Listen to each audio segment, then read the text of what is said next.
تین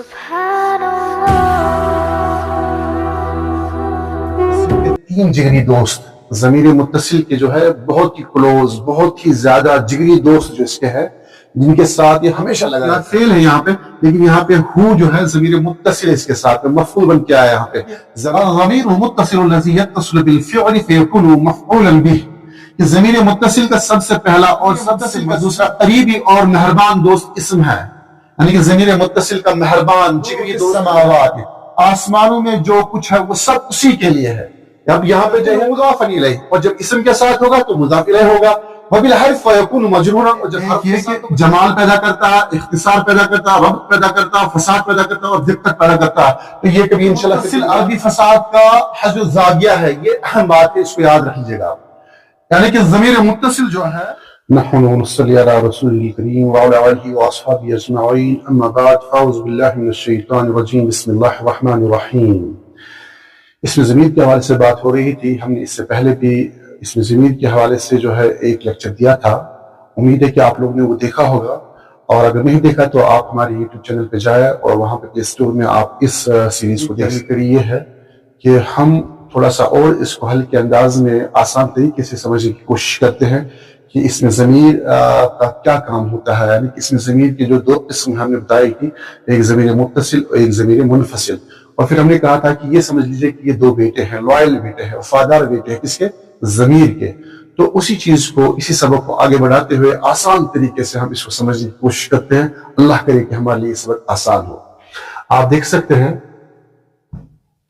میں نے یہاں پہ عنوان دیا ہے کہ ضمیر متصل کے تین جگری دوست، ضمیر متصل کے جو ہے بہت ہی کلوز، بہت ہی زیادہ جگری دوست جو اس کے ہے، جن کے ساتھ یہ ہمیشہ لگا رہتا ہے، کبھی الگ نہیں ہوتا ہے، یعنی کہ کبھی ایک دوست کے ساتھ رہے گا، کبھی دوسرے دوست کے ساتھ رہے گا، کبھی تیسرے دوست کے ساتھ رہے گا، یعنی کسی نہ کسی دوست کے ساتھ یہ رہے گا، تنہا اس کا کوئی وجود ہی نہیں ہے، یہ تنہا رہ ہی نہیں سکتا ہے، یہ اکیلے جی ہی نہیں سکتا ہے، بلکہ اس کی زندگی کا مدار ہی اپنے دوستوں پہ ہے۔ وہ دوست کون کون ہے؟ ایک پہلا دوست اس کا جو ہے،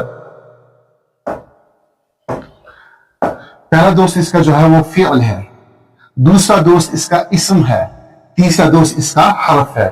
اور اگر آپ سے پوچھا جائے کہ ضمیر متصل کے تعلقات میں کون کون سے دوست ہیں، یعنی کن کن کے ساتھ یہ جڑ کے آتا ہے، تو آپ سیدھی سی بات کہیے گا، جو ہم کلمات کی تقسیم کے دوران بات کرتے ہیں تو کہیے گا اس کا تعلق فعل سے ہے، اسم کے ساتھ ہے اور حرف کے ساتھ ہے۔ پھر ہم نے یہاں پہ حل کے انداز میں ہی اس کو مثال دی ہے، زیادہ مطلب کہ تفصیل ہم بتائیں گے تو انسان الجھ جاتا ہے اس میں، تو ہم نے کیا مثال دیا ہے؟ ضربتہ، اب یہاں پہ ضربتہ یہاں فعل ہے یہاں پہ، لیکن یہاں پہ ہو جو ہے ضمیر متصل اس کے ساتھ مفعول بن کے آیا یہاں پہ، ضربتہ، میں نے اس سے مارا۔ پھر اس طرح جو ہے بیتہم، بیت گھر کو کہتے ہیں، اور یہاں پہ ضمیر متصل یہاں پہ جو ہے جمع کا صیغہ ہے، بیتہم ان کا گھر۔ پھر اسی طرح جو ہے حرف کے ساتھ آیا یہاں پہ الیہا، اس کی طرف۔ تو یہاں پہ گویا کہ یہ آسان انداز میں ہم نے ایک پکچر بنا کے آپ کے ذہن میں بٹھانے کی کوشش کی ہے، امید کرتے ہیں کہ اللہ تعالیٰ آپ کے ذہن میں اس کو جو ہے راسخ کرے۔ ضمیر متصل اور اس کے تین دوست کے بارے میں یاد رکھیں، اس تعریف کو اگر آپ زبانی یاد کرنا چاہیں تو بہت اچھا۔ الضمیر المتصل الذی یتصل بالفعل فیکون مفعولا به، کہ ضمیر متصل کا سب سے پہلا اور سب سے مضبوط دوست فعل ہے، اور جب ضمیر متصل فعل کے ساتھ جڑتا ہے تو مفعول بن جاتا ہے، فعل کے ساتھ یہ جڑتا ہے تو یہ مفعول بن کے آتا ہے، یعنی جس پر کام ہوا۔ مثال ہم نے یہاں پہ قرآن کریم کی آیت دی ہے کہ خلقہ اللہ، خلقہ اللہ، خلقہ اللہ، اب یہاں پہ اللہ نے اس سے پیدا کیا، یہاں ہو جو ضمیر ہے یہاں پہ یہ ہو، یہ فعل خلق سے متصل ہے، اور وَاتَّبِعْنِي، میری پیروی فعل اتباع سے جڑا ہوا ہے۔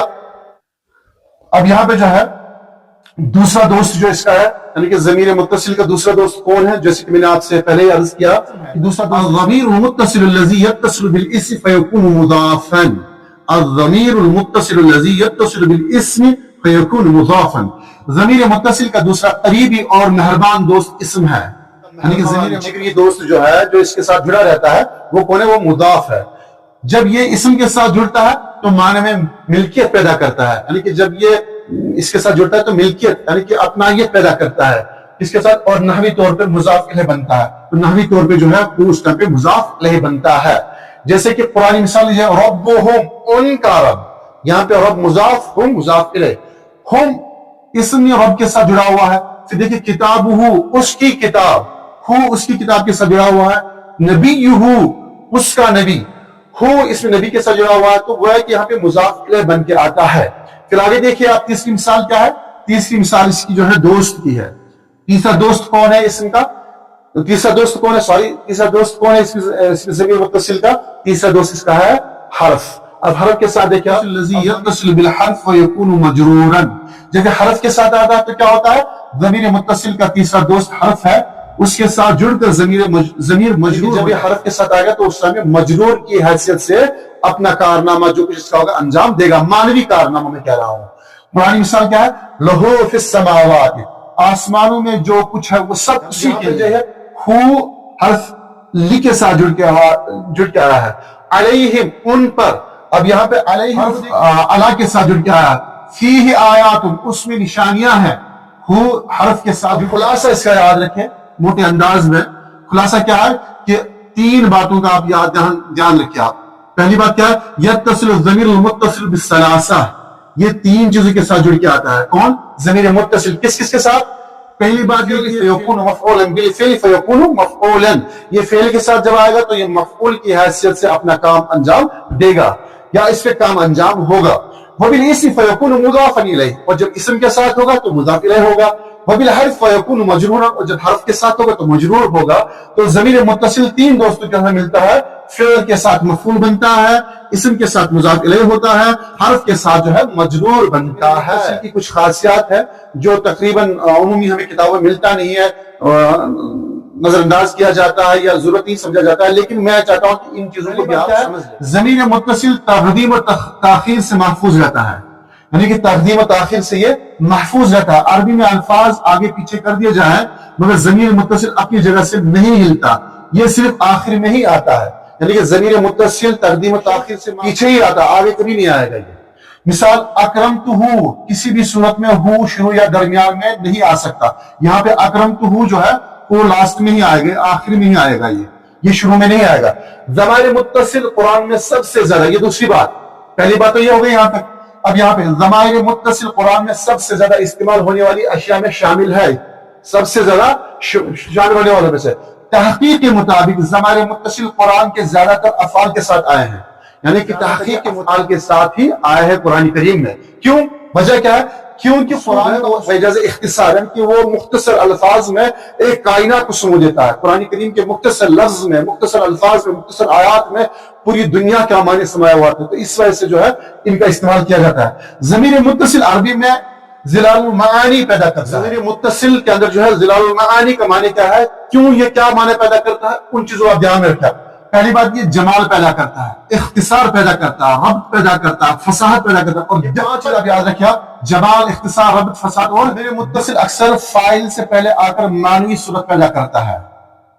ضمیر متصل اکثر فاعل سے پہلے آ کر معنوی صورت پیدا کرتا ہے. مثلا خلقہ اللہ، یا ہو اللہ سے پہلے آیا ہے، یعنی مفعول پہلے فاعل بعد میں. اس سے کیا ہوتا ہے؟ معنوی صورت پیدا ہوتی ہے اس کے اندر، یعنی کہ معنی کے اندر جو مطلب کہ ایک انسان کے ذہن پیدا ہونا چاہیے کہ کس نے پیدا کیا، کون پیدا کرنے والا ہے، کس کا پیدا کیا ہے. تو اس کے اندر ایک معنوی صورت پیدا ہوتی ہے، یعنی مفعول پہلے فاعل بعد میں. یہ ترتیب صرف عربی کے قوت تعبیر میں ممکن ہے، یعنی کہ دوسری زبانوں کے مقابلے میں یہ تعبیر جو ہے یہ کس میں ہے؟ صرف عربی زبان میں، اور کسی دوسری زبان میں اس طرح کی تعبیر پانا تقریباً ناممکن ہے. دیگر زبانیں اسے عام طور پر برداشت نہیں کرتی. وجہ کیا ہے؟ کیونکہ دوسری زبانیں اس چیز کو برداشت کرنے سے قاصر ہے، وہ اس چیز کو برداشت نہیں کر سکتی ہے.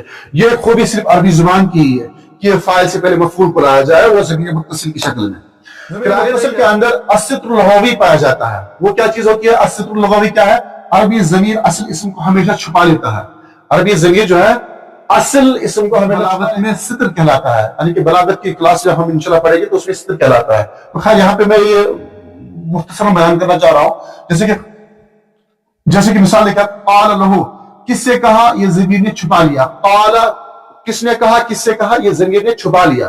پھر آگے دیکھیں آپ، یہ چھپانا بعض اوقات بیانی تقاضا بھی ہوتا ہے، یعنی کہ اس چیز کے لیے جو ہے تعبیر جو ہوتی ہے، ابھی تعبیر جو ہوتی ہے یہ تقاضا کرتی ہے کہ ایسا کیا جائے. یہاں پہ یہ کوئی مطلب کہ ایسی یوں ہی کسی چیز کو شامل نہیں کیا جاتا ہے، یوں ہی لکھا نہیں جاتا ہے، بولا نہیں جاتا، بلکہ وہ تقاضا تعبیر ہوتا ہے، یعنی کہ وہ تعبیر جو استعمال کی جاتی ہے وہ ضمیر متصل موقعی معنی رکھتا ہے. یعنی اس کا معنی جگہ بدلنے سے بدل جاتا ہے. یعنی کہ یہاں پہ یہ بات یاد رکھیں موقعی معنی رکھتا ہے یعنی اس کا معنی جگہ بدلنے سے بدل جاتا ہے. مع الفعل مفعول مع الاسم مضاف الیہ مع الحرف مجرور مع ظرف فی تعلق. اور اسی طرح جو ہے مع الفعل المبنی للمجهول نائب الفاعل. ایک ہی ضمیر جو ہے مطلب 5 الگ الگ انداز سے استعمال ہوتی ہے اور الگ الگ معنی پیدا ہوتے ہیں. ضمیر متصل عربی فصاحت کا حج زاویہ ہے. یہ اہم بات ہے اس کو یاد رکھیے گا. یعنی کہ ضمیر متصل جو ہے یہ کیا ہے یہ کارنر سٹون ہے. یہ کارنر سٹون ہے. ضمیر متصل جو ہے یہ کارنر سٹون ہے. پورے نحو کی بنیاد میں ضمائر کا نظام شامل ہے. اگر ضمائر نکال دیں تو عربی اپنی فصاحت بلاغت اور موسیقیت کھو بیٹھے. میں شروع میں یہ نے کہا کہ ضمائر جو ہے یہ کارنر سٹون مانی جاتی ہے عربی زبان کی. اس کے اندر کیا ہے اس چیز کے اندر یہ ہے کہ یہ فصاحت پیدا کرتی ہے بلاغت پیدا کرتی ہے اور موسیقیت پیدا کرتی ہے. امید کرتے ہیں کہ آج کا سبق آپ لوگوں کو اچھا لگا ہوگا اور میں نے کوشش کی کہ مختصر انداز میں آپ کے سامنے یہ چند باتیں آئیں. اللہ کرے کہ آپ کے لیے سبق آسان مفید ہو اور امید یہ بھی کرتے ہیں کہ آپ لوگ ہمارے اس قاری خیر میں تعاون فرمائیں گے.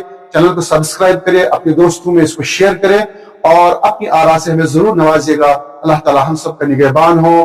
اللہ تعالی ہم سب کا حامی و ناصر ہو. السلام علیکم ورحمۃ اللہ وبرکاتہ. ولنقرأ ولنرتقي وفي الجنة نلتقي ننتظر الحفل العظيم وعدو مولانا الكريم.